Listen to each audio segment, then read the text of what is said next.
Hello everyone, cooking passion পিয়ালিতে তোমাদের সকলকে জানাই আরও একবার স্বাগত। চলে এসেছি পিয়ালি রান্নাঘরে। পাকা আম তো প্রায় শেষের দিকে, তো সেই জন্যই এই পাকা আমকে কীভাবে সংরক্ষণ করে রাখা যায় তারই আজকে একটা রেসিপি নিয়ে তোমাদের সামনে চলে এসেছি। এখান থেকে কিছু আম নিয়ে এগুলো ভালো করে ধুয়ে আমি আমের থেকে যে গাঁতটা বেরোবে এই গাঁতটা আমি বের করে নিয়েছি, মানে যেটাকে পাল্প বলে বা গাঁথ বলে। তো সেইটা ভালো করে বের করে আমি হাত দিয়ে মথে নিয়েছি।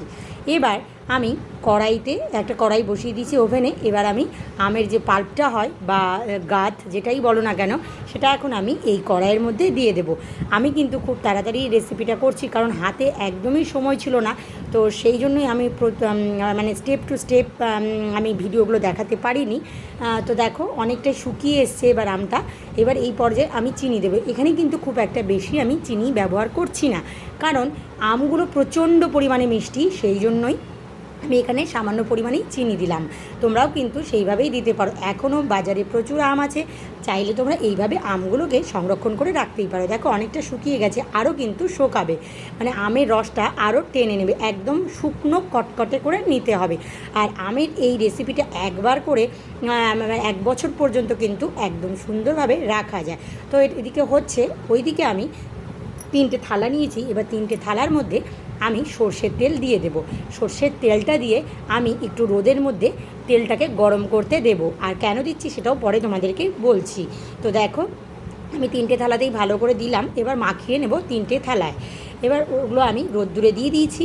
এবার আবারও চলে এলাম সেই আমের গাদের মধ্যে। দেখো আমের রসটা কতটা শুকিয়ে গেছে এবং একদম কিন্তু আঠা হয়ে এসছে। এই পর্যায়ে আমি গ্যাস থেকে নামিয়ে নিয়েছি এবং ঠান্ডা করেও নিয়েছি। দেখো কতটা শুকনো হয়ে গেছে এবং কতটা মানে টেনে নিয়েছে রসটা। এইবার কিন্তু ঠিক এইভাবে আমি যেভাবে দিচ্ছি এইভাবে সুন্দর করে থালার মধ্যে একদম মসৃণ করে গোটা থালা বিছিয়ে দিতে হবে। দিয়ে 5 থেকে 6 দিন টানা রোদ্দুরে শুকিয়ে নিতে হবে। এইটা কিন্তু একদম টানা রোদ্দুরে শুকোলেই কিন্তু খেতে ভালো লাগে।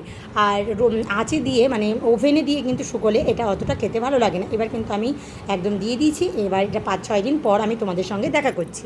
তো দেখো 5-6 দিন পর আমি চলে এলাম। এই দেখো কতটা শুকনো হয়ে গেছে এবং কতটা শুকিয়েছে সেটা তোমরা দেখেই বুঝতে পারছো। আমের কালারটা পুরো কিন্তু চেঞ্জ হয়ে গেছে। আর মাঝখান থেকে আমার ছেলে এইভাবে ঠিক মানে ভেঙে দিয়েছে। তো কি বলবো, আর কিছু করার নেই, ছোটো বাচ্চা।